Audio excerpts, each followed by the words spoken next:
आशा की किरण। માટે બધાય ભગવાનના ભક્તોને કહું છું, ભક્તો ખૂબ ભજન કરજો, ખૂબ દિવ્ય જીવન જીવજો, વ્યસન કુટેવ કુલક્ષણનો ત્યાગ કરશો. નહીં હોય તો છોડી દેજો. તમારા ખાતર તો છોડજો, પણ તમારા પરિવારને ખાતર છોડજો. ક્યારેક 30-35 વર્ષની ઉંમર હોય, પરમ દિવસે કઈ ભગત મને ફોન આવ્યો, મને કહે સ્વામી ભગવાનને પ્રાર્થના કરો. મેં શેની? તો મારા પપ્પાને મોઢાનું કેન્સર આવ્યું છે. મેં કઈ ખાતા હતા? મને કે ખાય તો ખરા જ ને, ખાધા વિના કોણ રે? મેં કહ્યું રોટલી દાળ ભાત શાકનું નથી કહેતો, બીજું કાંઈ ખાતા હતા? ગુટકા બુટકા? કે હા એ ખાતા હતા, કે માવો બહુ ખાતા હતા. પછી જો કે મેં કીધું તમે આમ કરો, ઠાકોરજીની પ્રાર્થના કરી.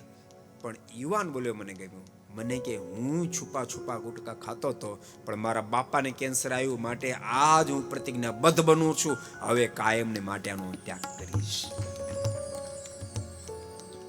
યુવાનો ખૂબ બેઠા સભામાં, ત્યારે કહું છું જોજો આ માર્ગ પકડશો નહીં. યુવાને એમાં ખર્ચી નાખતા નહીં, કારણ કે 30-35 વર્ષની ઉંમરે એ વ્યસનના અવલંબને કરીને પછી કેન્સર જેવા ભયંકર રોગો થાય અને ઓચિંતા વિદાય લેવાની થાય. ક્યારેક વિચારશો, તમારા વહાલસોયા નાના દીકરાઓ દીકરીઓ એનો આધારા મૂકીને તમે હાલ્યા જાશો.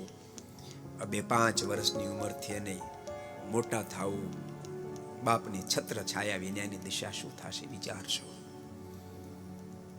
30-32-35 વર્ષની ઉંમરે ભર યુવાનીમાં તમારા પત્ની વિધવા થાય, આખી જિંદગી બિચારા કેમ કાઢશે વિચારજો.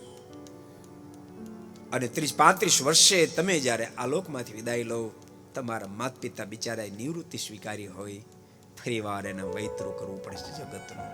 માટે પાછા વળજો. भगवान भक्तों खूब दिव्य जीवन जीवशो. को पसंद आया हो तो लाइक करें और शेयर करना मत भूलिए. सब्सक्राइब करें सरदार कथा चैनल को और बेल आइकॉन पर क्लिक करना मत भूलिए लेटेस्ट वीडियो सबसे पहले पाने के लिए.